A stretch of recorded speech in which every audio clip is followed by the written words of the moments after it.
Kim Jong-un, pinarusahan na matindi ang mga North Korean officials dahil sa flash floods.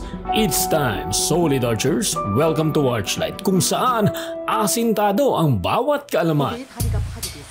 Kamakailan ay muling nagulantang ang mundo dahil sa umano'y isang balita mula sa North Korea. Ayon sa mga ulat ng South Korean intelligence, posibleng pinaslang ang ilang matataas na opisyal dahil sa kapabayaan na nagdulot ng matinding pinsala mula sa pagbaha noong Hulyo. Ang naturang pagbaha ay sumalanta sa mga probinsya ng Jagang at North Pyongyang at sinasabing nagresulta ng pagkasawi o pagkawala na hanggang 1,500 katao. Sa isang emergency meeting ng ruling party, mahigpit na ipinahayag ni Kim Jong-un na paparusahan niya ang mga itinuturing na may sala. Ayon sa ilang ulat, maaaring kabilang sa mga pinarusahan si Kang Pong-hoon, dating Chief Secretary ng Jagang Provincial Committee, at Ri Tae-sop, dating Ministro ng Public Security. Mahigit 20 hanggang 30 opisyal di umano ang nahaharap sa capital punishment dahil sa mga paratang ng katiwalian at kapabayaan. Gayunpaman, wala pang opisyal na pagkumpirma mula sa North Korean state media at ang mga ulat ay patuloy na binabantayan ng South Korean intelligence. Bilang isang bansa na kilala sa mahigpit na pamumuno at kontrol, hindi bago sa North Korea ang malulupit na parusa, lalo na para sa mga opisyal na itinuturing na hindi epektibo.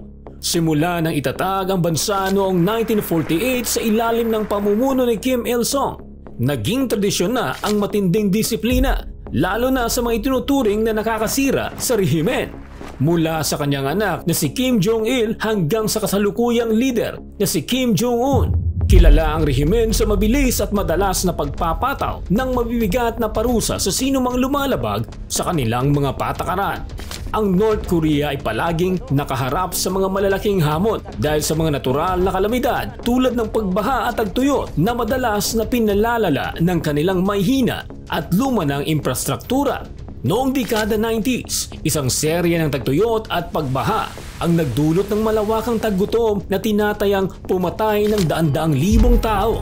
Mula noon, nananatiling sensitibo ang pamahalaan sa anumang sitwasyong maaaring magmukhang pagpapabaya o kawalan ng kakayahan, lalo na sa mga isyong may kinalaman sa kalamidad. Bukod sa kanilang mahigpit na parusa sa mga opisyal, ang karaniwang mamamayan ay hinaharap din ang iba't ibang restriksyon sa kanilang pang-araw-araw na buhay. Una sa lahat, ang kalayaan sa paglalakbay ay mahigpit na kinukontrol. Hindi pwedeng basta-basta umalis ang isang tao sa kanilang rehiyon, lalo na ang pagtungo sa labas ng bansa. Ang mga nahuhuling tumatakas papuntang South Korea o ibang bansa ay maaaring maparusahan ng malupit. At hindi lamang ang mismong tumakas ang apektado, pati ang kanilang pamilya ay maaaring makulong dahil sa tinatawag na guilt by association. Sa ilalim ng rehimen, bawal din ang malayang pamamahayag. Lahat ng media sa bansa ay pag-aari ng gobyerno at ang anumang kritisismo laban sa pamilyang Kim ay labag sa batas. Ang mga banyagang balita, pelikula o musika, lalo na mula sa South Korea, ay itinuturing na subversibo. Kung mahuli kang nanunood ng K-pop o Korean drama, maaring maparusahan ka ng pagkakakulong o kahit na kamatayan sa ilang kaso.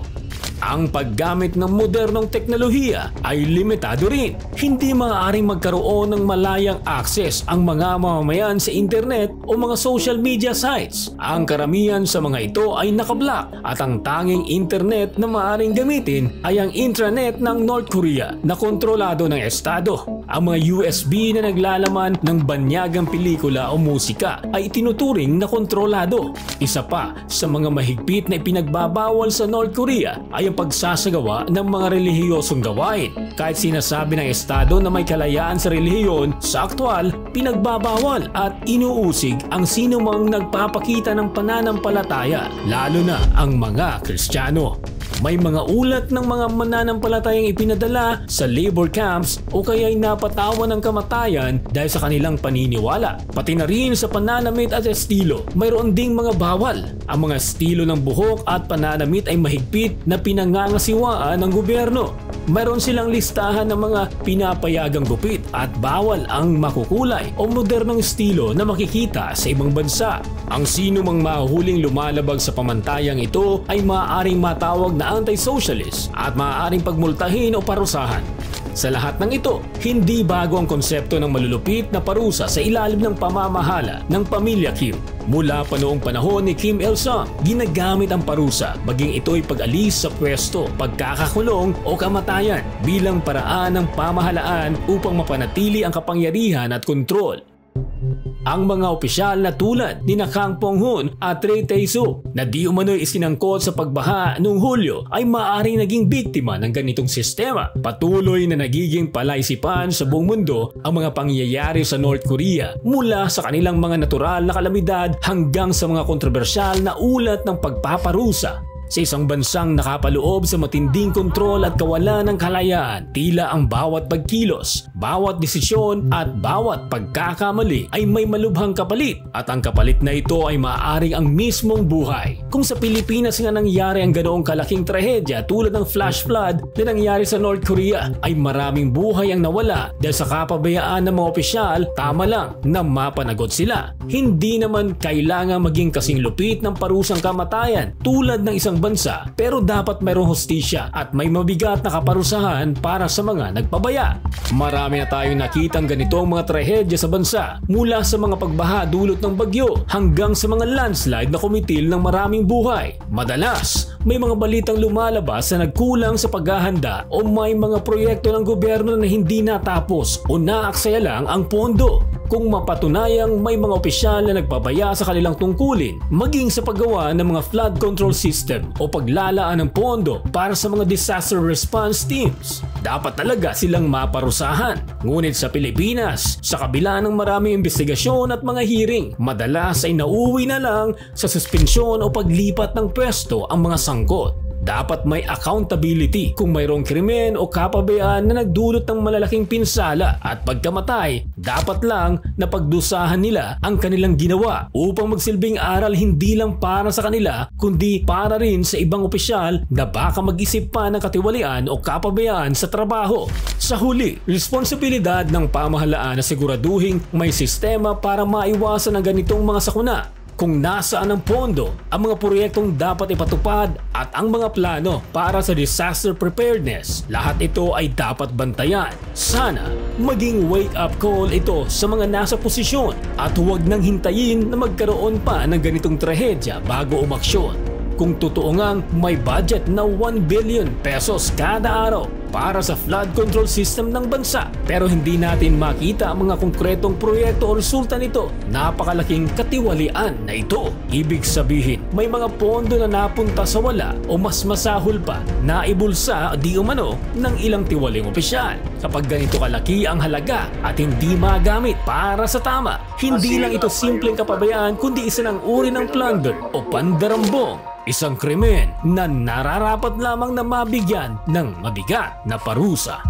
Kung may mga opisyal na mapatunayang nagnakaw o nagpabaya sa pondong ito, dapat silang managot sa ilalim ng batas. Sa Pilipinas, ang parusa para sa plunder ay rekrusyon perpetua o habang buhay na pagkakakulong, lalo na kung higit 50 million pesos ang naibulsa. Pero sa ganitong sitwasyon, kung buhay ang naging kapalit ng kanilang katiwalian dahil sa mga sakunang dulot ng hindi natapos na flood control project, dapat ay agaran at masinsinang investigasyon ang isagawa at hindi na dapat palusutin pa. Bukod sa pagkakakulong, nararapat din ang pagbawi sa kanilang mga ninakaw na pondo upang magamit ito ng tama sa mga proyektong makikinabang ang publiko. Kasama na rito ang pag-disqualify sa kanila mula sa anumang posisyon sa gobyerno para hindi na sila muling makapang-abuso. Mahalaga ring magsilbing matalim na babala ito sa iba pang opisyal na nagtutukso o nagtangkang magbulsa ng pondo ng bayan. Dapat may hustisya at accountability para sa mga ganitong kaso dahil ang perang ito ay galing sa mga buwis ng taong bayan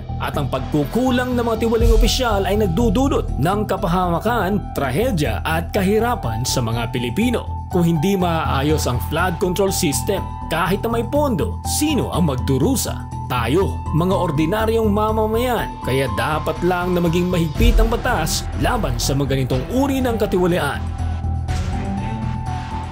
Kung meron kayong opinyon o suggestion, mag-iwan lamang na iyong komento sa ibaba, Solid Dodgers. Bago tayo tuluyang magtapos, shoutout muna sa ating mga Solid Dodgers na sina. Hanggang sa muli mga Solid Dodgers, it's time